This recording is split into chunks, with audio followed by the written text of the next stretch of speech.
அனைவருக்கும் வணக்கம். என் லைஃப்பில் இந்த மாதிரி ஒரு பெயின்ஃபுல்லான ஒரு சுச்சுவேஷனை நான் ஃபேஸ் பண்ணதே கிடையாது. மனசு முழுக்க வலி வலி மட்டும்தான். இந்த சுற்றுப்பயணத்தில் என்னென்ன மக்கள் பார்க்க வராங்க, அதுக்கு ஒரே ஒரு காரணம் தான், அவங்க என் மேலே வச்சிருக்கிற அன்பும் பாசம். அந்த அன்புக்கும் பாசத்துக்கும் நான் எப்பவும் கடமைப்பட்டிருக்கிறேன். அதனால தான் இந்த சுற்றுப்பயணத்தில் மற்ற எல்லா விஷயங்களையும் தாண்டி மக்களுடைய சேஃப்டி, அதில் எந்த காம்ப்ரமைஸும் பண்ணிடக்கூடாதுன்றதுக்காக தான் அது என் மனசில் ரொம்ப ஆழமாக இருக்கும் அந்த எண்ணம். அதனால தான் இந்த அரசியல் காரணங்கள் எல்லாத்தையும் தவிர்த்துட்டு ஒதுக்கி வச்சுட்டு மக்களுடைய சேஃப்டி மட்டும் மைண்டில் வச்சுக்கிட்டு அதுக்கான இடங்களை சூஸ் பண்ணுறது, அதுக்கான இடங்களை பார்த்து பெர்மிஷன் கேட்குறது, போலீஸ் டிபார்ட்மெண்ட்டில் அதை ரிக்வெஸ்ட் பண்ணி கேட்போம். ஆனால்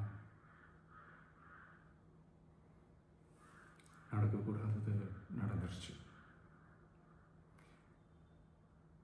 நானும் மனுஷன் தானே. அந்த நேரத்தில் அத்தனை பேர் பாதிக்கப்பட்டு இருக்கும்போது எப்படி அந்த ஊரை விட்டுட்டு என்னால் கிளம்பி வர முடியும்? நான் திரும்ப அங்கே போகணும்னு இருந்துச்சுன்னா அதை ஒரு காரணம் காட்டி அங்கே வேறு சில பதட்டமான சுச்சுவேஷன்ஸ், வேறு சில சம்பாவிதங்கள் அந்த மாதிரி எதுவும் நடந்துடக்கூடாதுன்றதுக்காக தான் நான் அவாய்ட் பண்ணேன். இந்த நேரத்தில் சொந்தங்களை இழந்து தவிக்கிற அத்தனை குடும்பங்களுக்கும் என்னுடைய ஆழ்ந்த இரங்கலை தெரிவிச்சுக்கிறேன். எனக்கு தெரியும், என்ன சொன்னாலும் இது ஈடேயாகாதுன்னு எனக்கு தெரியும்.